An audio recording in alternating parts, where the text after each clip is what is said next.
Сәлеметсіздер ме? Мен Сәриева Сеткүл, сіздерге үй жағдайында өзімнің көп жылдық тәжірибеммен бөлісіп, сіздерге емделсеңіздер екен деген ойменен өзім бар білгенімді сіздерге айтып отырмын.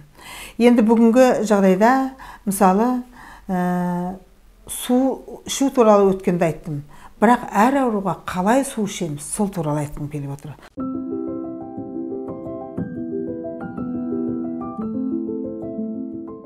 Бұл айтайын деп отырған нәрселердің бәрі мен емдеп жатқан дүниеден туындап жатқан дүние.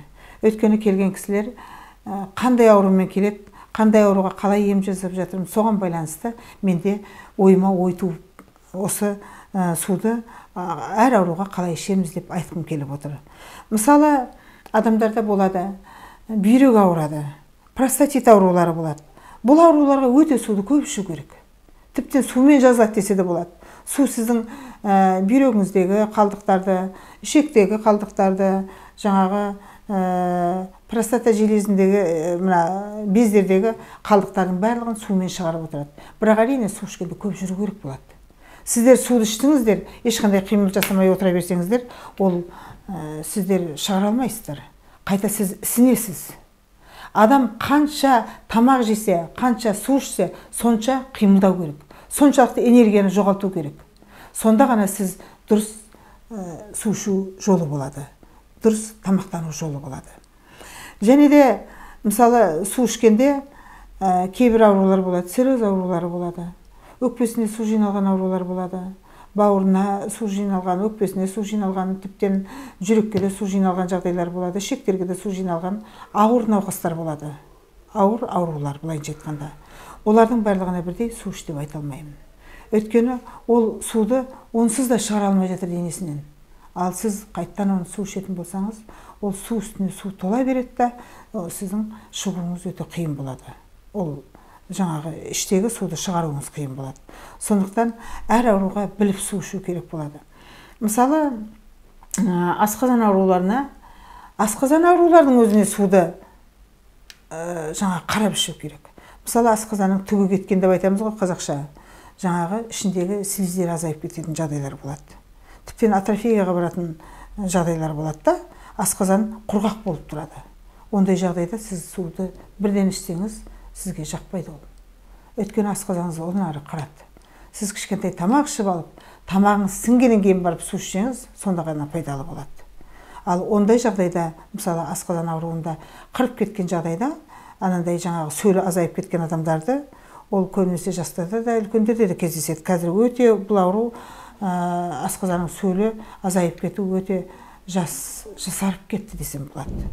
Бұндай жағдайда сіздер көбінесе май ішуді ұмытпау керек. Май ішуді, қазір жаңағы зығыр май дейміз, жаңағы тименевый масло,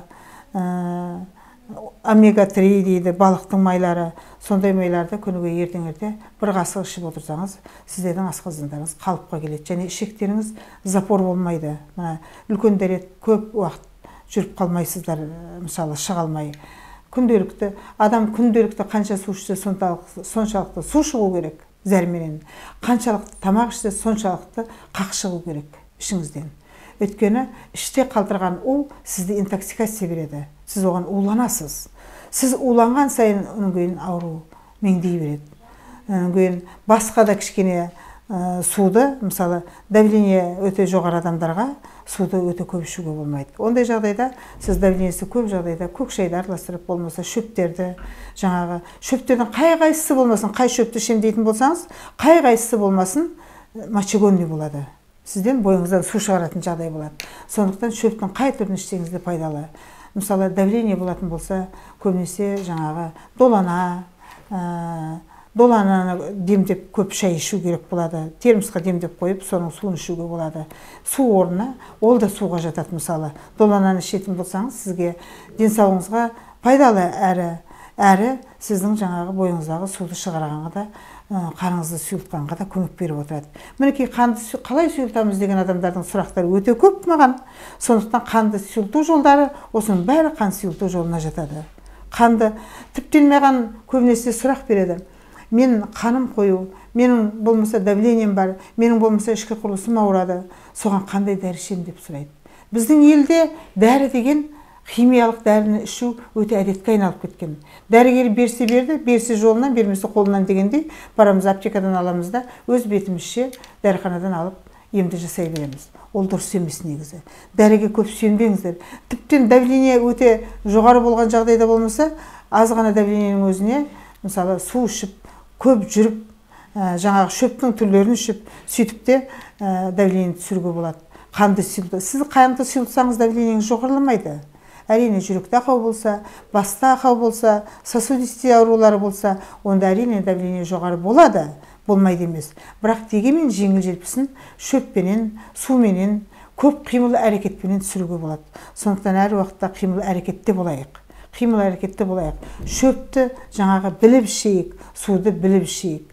Ал сұрақтарыңыз болатын болса, тағы да маған сұраңыздар, жазыңыздар, мен сіздерге жауап беремін. Тіптен комментарий жазсаңыздар, мен комментарийға барлығына бірдей жауап бермеймін кейде. Комментарийға WhatsApp арқылы жауап беремін. Өйткені көпшіліктің ортасында айтатын сөз де болады, ауруды ашық айтатын сөз де болады, жабық айтатын сөз де болады.